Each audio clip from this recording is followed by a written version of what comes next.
L'autre, c'est des requêtes de prière un peu spéciales. La première, c'est de prier pour l'école ivoirienne.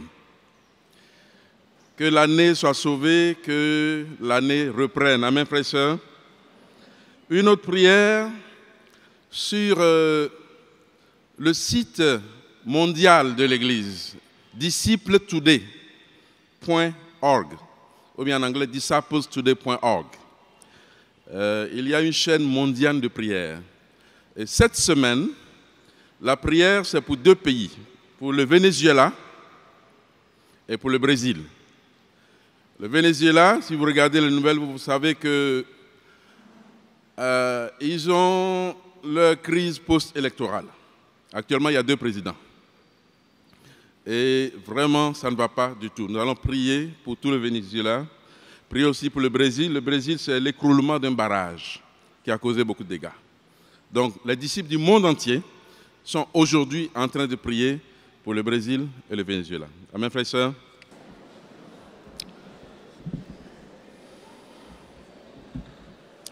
Frères et sœurs, est-ce que vous êtes prêts?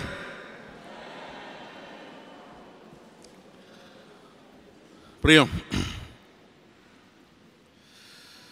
Père, merci de nous avoir rassemblés ici. Nous sommes venus pour te louer. Nous sommes venus pour t'écouter, Seigneur. Glorifie ton nom par ta parole, au nom de Jésus. Amen. Alors, vous savez que depuis un certain temps, la direction de l'Église a fait en sorte que ce soit le même message qui soit prêché dans tous les cultes. Est-ce que vous êtes au courant? Ok, si vous n'êtes pas au courant, je vous informe. Alors, le message d'aujourd'hui est intitulé « Entrer dans sa présence avec assurance ». Amen, frères et sœurs. Ou encore « Entrons dans sa présence avec assurance ». Nous allons lire Hébreux, chapitre 9. Je vais lire versets 1 à 15.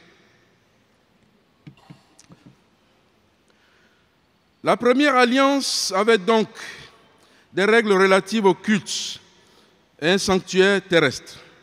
En effet, un tabernacle avait été édifié. La première partie de cette tente, appelée le lieu saint, abritait les chandeliers, la table et les pains consacrés. Derrière le second voile se trouvait la partie du tabernacle appelée le lieu très saint. Elle abritait l'encensoir en or pour les parfums ainsi que l'arche de l'alliance, entièrement recouvert d'or. Ce coffre contenait un vase d'or rempli de manne, le bâton d'Aaron qui avait fleuri et les tables de l'alliance. Au-dessus de l'arche se trouvaient les glorieux chérubins qui couvraient le propitiatoire de leur ombre. Ce n'est pas le moment de parler en détail là-dessus. L'ensemble était ainsi disposé. Les prêtres qui font le service entrent en tout temps dans la première partie du tabernacle. Mais dans la seconde, seul le grand-père entre, et ce, une fois par an, non sans y apporter du sang qu'il offre pour lui-même et pour les péchés du peuple. Le Saint-Esprit montrait par là que le chemin du lieu très saint n'était pas révélé tant que le premier tabernacle était dressé. C'est une illustration pour le temps présent. Elle signifie que les dons et les sacrifices présentés ne peuvent pas rendre parfait. Sur le plan de la conscience, celui qui prend part à ce culte, avec les aliments, les boissons, les diverses ablutions et les règles relatives au corps, c'était des prescriptions imposées seulement jusqu'à une époque de réforme. Amen, frères et sœurs. Et maintenant, nous voyons au chapitre 10, au verset 19.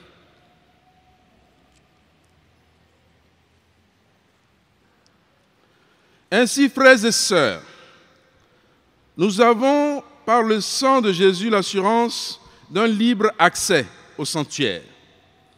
Cette route nouvelle et vivante, il a inaugurée pour nous au travers du voile, c'est-à-dire de son propre corps.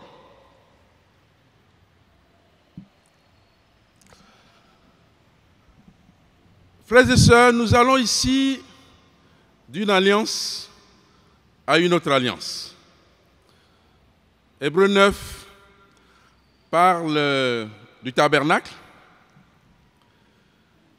Du tabernacle, on est passé à une série de temples, jusqu'au temple qu'on appelle celui d'Hérode.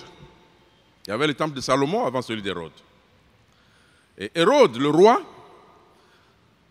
pour plaire au peuple, parce qu'il était un peu contesté, il a étendu le temple jusqu'à ce que cela a été avant que le général Titus, général romain, en l'an 70, aille à Jérusalem pour tout détruire. J'ai eu la grâce de visiter Israël il y a un peu plus d'1 an et j'ai vu ce qui reste du temple d'Hérode. Il reste un seul mur, le mur occidental. Et ce mur est impressionnant.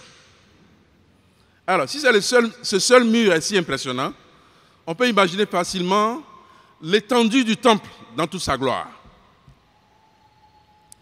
Le passage ici nous dit qu'il y a un lieu saint et un lieu très saint. Bien sûr, il y a tout ce qu'il y a autour, bien sûr l'autel pour les sacrifices, il y a une cour pour les juifs, une cour pour les non-juifs. Et la Bible nous enseigne qu'avec la mort de Jésus, l'accès au lieu très saint, qui est réservé aux grands prêtres une fois par an. Et il n'y avait que lui qui pouvait y rentrer. Et pour y rentrer, on lui attachait même une corde au pied, de sorte que s'il tombait là, personne n'était obligé de rentrer pour le faire sortir. Mais Jésus-Christ, par sa mort et sa résurrection, a fait que ce voile soit déchiré. Pour nous donner, à toi et moi, un accès direct à Dieu. Alors, les Israélites avaient une certaine relation avec Dieu, une certaine manière de faire le culte, un certain nombre de rituels, une certaine manière d'entrer dans la présence du Seigneur. Mais ici, Hébreu nous dit qu'avec Jésus, les choses ont un peu changé, mais changé en notre faveur. Amen, frères et sœurs. Jésus dit que ces sacrifices d'animaux ne sont plus nécessaires. Cela me rappelle un peu mon enfance. J'ai grandi dans le sud-est du Togo. Et pour les dieux Petit D, que nos parents adoraient, il y avait beaucoup de sacrifices d'animaux, beaucoup de sang. Je suis sûr que c'est la même chose dans la culture ici. Mais la Bible dit ici que le sang de Jésus-Christ a coulé une fois pour toutes. Et que nous n'avons plus besoin de sacrifices chaque année. Parce que le prêtre, il faisait son sacrifice pour le peuple et aussi pour lui-même, ses propres péchés. Mais Jésus-Christ, il s'est sacrifié une fois pour toutes pour nous. Amen, frères et sœurs. Maintenant, nous sacrifions différemment. Pour entrer dans sa présence, c'était tout un rituel pour les Israélites. Mais nous, aujourd'hui, nous avons un accès à Dieu. En réalité, notre accès est très facile. Nous avons écouté la parole de Dieu, nous sommes repentis, nous nous sommes fait baptiser. Père, le sang de Jésus a racheté cet accès pour nous. Amen, frères et sœurs. Alors, Dieu aujourd'hui, bien sûr, nous sommes aujourd'hui les prêtres. Aucun d'entre nous ici n'a besoin d'un prêtre particulier. Parce que nous sommes chaque chrétien est un prêtre. Nous sommes le sacerdoce royal. Amen, frères et sœurs. Mais la bonne nouvelle, c'est que l'accès à Dieu est très facile désormais pour le chrétien. Je vais vous raconter une histoire, probablement une histoire vraie, je ne sais pas si elle est vraie. Vous savez, un monsieur devait aller en mission. Et son comptable a calculé les per diem, tout. Mais la règle était que si la mission était annulée à la dernière minute, bien sûr tu devais retourner tout l'argent, non? Puisque tu ne vas plus en mission. Mais entre-temps, dès qu'il a reçu l'argent, il a donné à sa femme, il a réglé les choses, tout ce qui était là. Et à la dernière minute, le dernier jour, il était déjà à l'aéroport, hein, on l'appelle pour dire que la mission est annulée. Donc, reviens à la maison. Ah, problème. Or, l'argent, les 2 tiers de l'argent sont déjà partis. Où est-ce qu'il va trouver pour rembourser? Donc, il était au téléphone avec son DAF. Et il dit, Jacques, ça va, la mission est annulée, il faut revenir à la maison. Il dit, j'entends pas très bien. Il dit, non, la mission ne vaut plus la peine, reviens. Il dit, il y a un problème de réseau. J'entends pas bien. Et il est monté dans l'avion, il est parti. Et c'est comme ça que, bon, il s'en est sorti. Hein, pour ne pas rembourser tout l'argent de la mission. Donc, il a fait la mission. Il s'est entêté, il a fait la mission, et puis il est revenu. Maintenant, la nouvelle que j'ai pour vous aujourd'hui, c'est que Dieu ne manque jamais de réseau.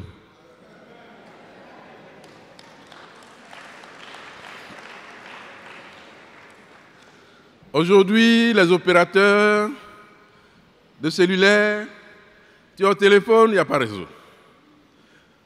Tu appelles quelqu'un sur le fixe, la ligne est occupée. Mais avec Dieu, la ligne n'est jamais occupée. Et Dieu, c'est un grand Dieu. C'est lui seul qui peut recevoir 1 million d'appels en même temps. Nous sommes combien ici? Quelques centaines, non? Chacun, on se met à genoux, on lui parle et il peut converser avec nous en même temps. Ça, c'est le genre d'accès que nous avons à notre Dieu. Tu es content, il t'écoute. Tu pleures, il t'écoute. Tu es fâché, il t'écoute. Toujours. Amen, frères et sœurs. Mais il y a une chose qui va vraiment améliorer cette relation avec Dieu. Avant d'arriver là, un collègue m'a dit l'autre jour, mais aller au paradis même, ça doit être un peu ennuyeux. Hein? Qu'est-ce qu'on va faire là-bas? Est-ce qu'on va travailler? Est-ce qu'on sera dans ce corps, dans un autre corps? Et ça, c'est une très bonne question. En réalité, je pense qu'au paradis, on ne va pas s'ennuyer du tout. Parce que nous serons dans la présence de Dieu. Mais être dans sa présence, il faut l'apprendre dès maintenant. Hein? Je crois que ce matin, avec la chorale, nous étions dans la présence de Dieu. Et même maintenant, pendant même que je parle, vous êtes dans la présence de Dieu. Amen, frères et sœurs. Mais plus on s'habitue à prendre juste plaisir à être avec lui, mais là-bas, au paradis, on ne va pas s'ennuyer. Vous comprenez? Prendre plaisir seulement à être avec Dieu. Ça vous est arrivé d'être là, tu fais rien, tu es là simplement, tu es avec ton Dieu et vous passez du bon temps. Hein? Ce n'est pas un message, ce n'est rien, c'est pas... Mais tu es là et puis tu es content, quoi. Tu es là, tu passes du temps avec Dieu. Je crois que l'éternité sera ainsi. Amen, frères et sœurs. Mais il faut apprendre à connaître Dieu. À le connaître. Je crois que c'est ce que nous avons fait depuis janvier. À connaître Dieu. C'est un Dieu grand, un Dieu bienveillant. Mais plus nous le connaissons, Dieu a 1000 facettes. Ok? Dieu, c'est El Shaddai. Il est lion. Il a 1000 attributs. Mais plus tu le connais, plus ta relation avec lui va être bonne. Amen. entrer dans sa présence. Et il nous faut chaque matin rentrer dans sa présence. Quand je me lève, je fais ma prière, je fais ma méditation, je rentre dans sa présence. Entrer dans sa présence avec assurance. Mais maintenant, je vais parler de l'assurance. Alors, notre Dieu n'est pas ce Dieu distant. C'est vrai que la nature, telle que nous voyons Dieu, ça dépend de beaucoup de choses. Ça dépend un peu de comment la relation que nous avons eue avec notre père ou notre mère. Si ton père était autoritaire, c'est tout ce que tu as vu, quoi. Tu vois que Dieu est distant, ok? Mais si c'est un père aimant, tu peux bien comprendre. Ma fille, celle qui est avec nous, les deux autres sont un peu grandes, elles sont à l'école ailleurs. Mais elle rentre dans la chambre sans protocole. Hey, papa ceci, papa cela, maman ceci, maman cela. Est-ce que ça vous arrive? Est-ce qu'il y a des parents ici? Les parents, levez la main. Est-ce que vos enfants ont ce genre d'accès? J'ai déjà vu ici même un prédicateur en train de prêcher et son enfant est venu là. Vous savez, nous, on connaît les protocoles du culte et tout ça, l'enfant, voilà, n'est pas dans tout ça. Mais c'est ce genre de relation que nous devons avoir avec Dieu. Alors, le genre de relation se voit aussi dans notre manière de prier. Bon, toutes les prières sont bonnes, hein? Mais si chaque fois, ma prière c'est « Dieu des armées », bon, ça veut dire que ce que j'attends de Dieu, c'est combattre mes combats, n'est-ce pas? Si c'est El Shaddai, ça donne un message aussi. C'est pas mauvais, hein? Mais si je prie en disant « Père », ou bien nous, dans nos cultures ici, qu'est-ce que nous disons? Papa? Nous disons papa, hein? Père. Ça veut dire que Dieu est très proche de moi. C'est mon père, c'est mon papa, à qui j'ai accès tout le temps. Amen, frères et sœurs? Avec assurance. Ma fille, elle m'approche tout le temps. Je suis au travail, je suis même en réunion avec mon... grande réunion même, où je suis tendu, stressé. Et puis elle m'envoie un WhatsApp. Elle dit, papa, tu me prends à midi 15. Pour elle, il n'y a pas papa occupé. Non. Non, l'accès direct. Elle sait quelle est ma priorité. Toi, moi, savons-nous que nous avons un accès direct à notre Dieu à tout moment? Est-ce que nous sommes conscients de cela? C'est vrai, hein, il y a un aspect de Dieu qui n'en ont jamais cerné Dieu. Dieu est grand. C'est-à-dire en même temps, il n'est pas notre camarade, quoi. Hein, Dieu n'est pas ton camarade. Surtout, il n'est pas ton enfant. Il n'est pas ton serviteur, il n'est pas ta servante. Parce que parfois, j'entends nos prières et je me pose des questions. Parce qu'on dit, Père, nous avons fini notre culte aujourd'hui. Ou bien, tel est venu chez moi, on a fini, accompagne-le à la maison. Veille sur lui. C'est un peu comme on lui donne des ordres, quoi. Vous savez, c'est notre serviteur, bon, on a fait ceci, fait cela, au nom de Jésus, Amen. Il y a un frère qui m'a beaucoup défié, le frère Isaac Gotinga, je crois qu'il est à Korogo actuellement. J'ai eu le privilège d'étudier la Bible avec lui. Et souvent, chaque fois qu'il prêche, ou prie, pardon, chaque fois qu'il prie, il dit, daigne faire ceci. Ça dit, veuille, s'il te plaît. En même temps que nous sommes proches de lui, en même temps, nous avons ce respect pour notre Dieu. Amen, frères et sœurs. Très important. On ne peut pas donner d'ordre à Dieu, il est souverain. Bon, ça c'est la partie entrons dans sa présence avec assurance. Alors, quand nous sommes rentrés le matin,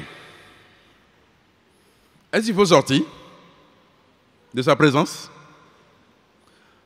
Pas certains d'entre nous, le matin, nous nous levons, on prie, on a une bonne méditation, on est chaud. Dès qu'on se lève, on s'habille, on va au travail et sur la route. Un peu comme quand je prends rue des Jardins pour aller à la Riviera. Et cette rue-là, il faut prier le matin. Parce que tu conduis, ça dit c'est la rue où les voitures sortent de partout. La voie est comme ça, hein, les voitures sortent comme ça. Et il faut avoir bien prié le matin, sinon il y a problème. Donc, du coup, j'évite cette rue-là. Je prends plutôt l'autre route pour passer à Cocody.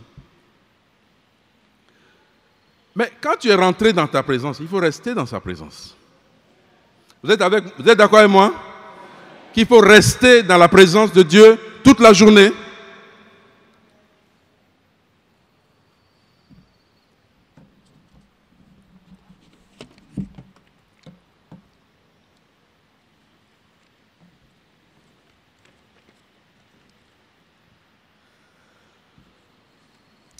Récemment, j'ai fait une étude sur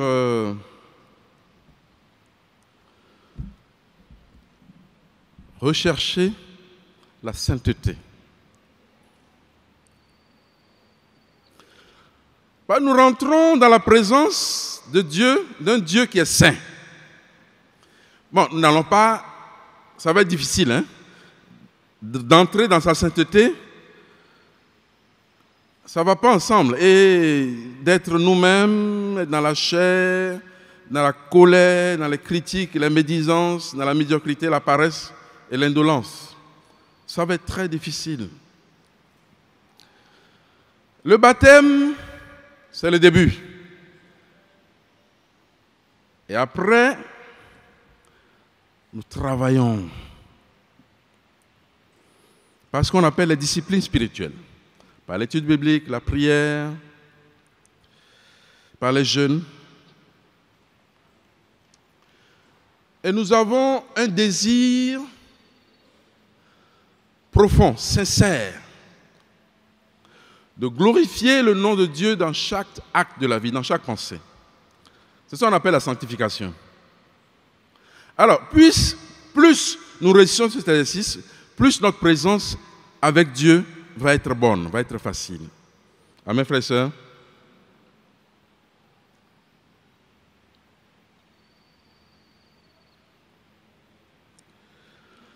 Et nous devons tout sanctifier. Sanctifier nos lèvres.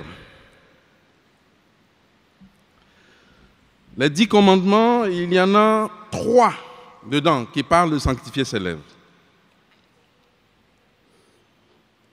Le 3e commandement, le 5e, il y en a 4 même. 3e, 5e, 9e et 10e. Non, pardon, 3. 3e, 5e et 9e. Le 3e, c'est « Tu ne prononceras pas à tort le nom du Seigneur ton Dieu, car le Seigneur n'acquitte pas celui qui prononce son nom à tort. » Ok, il ne s'agit pas seulement de prononcer un nom, mais d'avoir une attitude désinvolte vis-à-vis de Dieu. Le 5e, c'est « Honore ton père et ta mère » afin que tes jours se prolongent sur la terre que Dieu te donne. Et le 9e, c'est « Tu ne porteras point de faux témoignages contre ton prochain. » Je ne sais pas si c'est le 9e ou le 10e. Pas de faux témoignages. Sanctifier sa parole. Tourner la langue 7 fois dans la bouche avant de parler. Contrôler ses pensées. Sanctifier, c'est faire l'effort de glorifier le nom de Dieu dans chaque acte. Ça peut être un petit acte. Quelqu'un vient chez toi et veut un café. Mais ta manière de faire le café, là, ça veut dire quand tu amènes le café, la personne boit même, la personne est contente. Tu l'as fait pour la personne, mais tu l'as fait surtout pour honorer ton Seigneur. Tu es dans la circulation et quelqu'un te fait un geste. Est-ce que tu réponds? Ou bien peut-être tu ne réponds pas, mais tu es fâché dans ton cœur. Pourquoi tu ne laisses pas ça à Dieu? Ça, c'est être avec Dieu, rester dans la présence de Dieu toute la journée. Ou bien ton responsable te demande de faire un travail. Le travail est petit, mais tu y mets tellement de soin qu'au lieu de mettre le travail dans le tiroir, il imprime le travail et puis il colle pour regarder. Ça peut être un simple tableur, hein, un simple fichier Excel, mais tu as fait ça tellement bien. Là où il n'y a pas de virgule, là où il y a point, tu as tout vérifié avant d'envoyer. Ça, c'est être dans la présence du Seigneur toute la journée. Souvent, on pense à la présence du Seigneur comme des choses grandioses. Oui, il est dans les grandes choses, il est aussi dans les petites choses, mes frères et sœurs. Sanctifier son attitude. Cette année 2019, j'ai pris la décision d'arrêter ou bien d'éviter deux choses.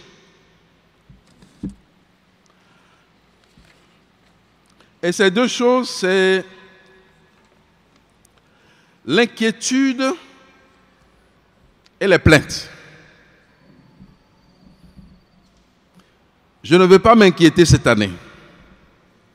Est-ce que nous avons des sujets d'inquiétude dans nos vies? La réponse est oui. Hein? Moi, j'ai deux filles, trois filles. Deux filles qui sont grandes, 23 ans, 21 ans, et une fille de 16 ans. En pleine adolescence. Les parents d'adolescents, vous pouvez comprendre avec moi que ça, c'est un grand sujet d'inquiétude. Avec tous les garçons qui rôdent de toute ta maison le soir. OK? Quelle que soit la spiritualité que nous avons à la maison, les crises d'adolescence. Mais j'ai décidé cette année de ne pas m'inquiéter. J'ai décidé aussi de ne pas me plaindre. De ne pas me plaindre de mes collègues, de mon patron, de ma femme, de mes enfants. Et Dieu bénit. Parce qu'il y a 3 jours, j'étais dans la voiture, ma fille. Et puis, je ne sais pas d'où ça vient, elle me dit, papa, je n'ai pas peur. Je n'ai peur de rien. Quand je monte dans une voiture, je n'ai pas peur. Parce qu'il y a beaucoup d'histoires d'horreur à Abidjan, les taxis qui enlèvent les enfants et tout. Elle dit, je n'ai pas peur. Je lui ai demandé pourquoi elle n'a pas peur. Elle dit, parce que Dieu me protège. Pour un parent, c'est de l'eau glace, de l'eau fraîche, quoi, pour l'âme. Parce que les dévotionnels que nous avons faits depuis 16 ans sont en train de porter du fruit. Parce que, et je profite pour annoncer pour S2 que soit ce mardi ou le mardi d'après, nous aurons une classe sur les dévotionnels de famille. Parce que la spiritualité doit être au centre de la famille. À la maison, nous devons lire la Bible constamment. Et c'est une boîte d'outils, beaucoup d'outils. Et la parole de Dieu, ce que nous voulons, c'est que nos enfants tombent amoureux de Dieu. Amen. Et pour ma fille de dire que Dieu me protège, je crois que c'est exactement ce que je veux qu'elle ait dans son cœur. Amen, frères et sœurs. Rentrons dans la présence de Dieu avec assurance. Et restons toute la journée dans sa présence. Amen, frères et sœurs. Dieu est omniprésent. Il n'est pas loin de nous. Comme la Bible dit en Acte 17, verset 27. Même dans nos activités de routine, de chaque jour, nous devons l'inviter à occuper la place centrale. Dieu est un ami fidèle. Offrons à lui toutes nos actions. Restons conscients de sa présence. Restons dans sa présence toute la journée. En sa présence, Satan fuit avec les tentations de mauvaises pensées, de critiques, de découragement et de mensonges. En sa présence, il fait bon vivre. La louange est constante et les bonnes œuvres aussi sont dans sa présence. Soyez bénis.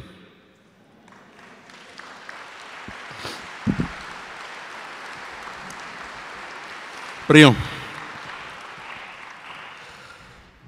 Père, merci d'être le Dieu que tu es. Tu es un Dieu intemporel. Tu n'as pas de commencement, tu n'as pas de fin. Tu es à la fois ici et là. Tu n'es pas limité par l'univers. Père, tu es grand, tu gagnes toutes les batailles. Tu sais aussi te faire tellement petit que tu habites en l'homme. Père, merci pour la possibilité d'avoir une communion avec toi. Père, de rentrer dans ta présence quand tu nous réveilles de notre sommeil et de rester toute la journée. Merci d'être ces chrétiens qui ont cette relation intime avec toi. Merci pour tout. Au nom de Jésus. Amen.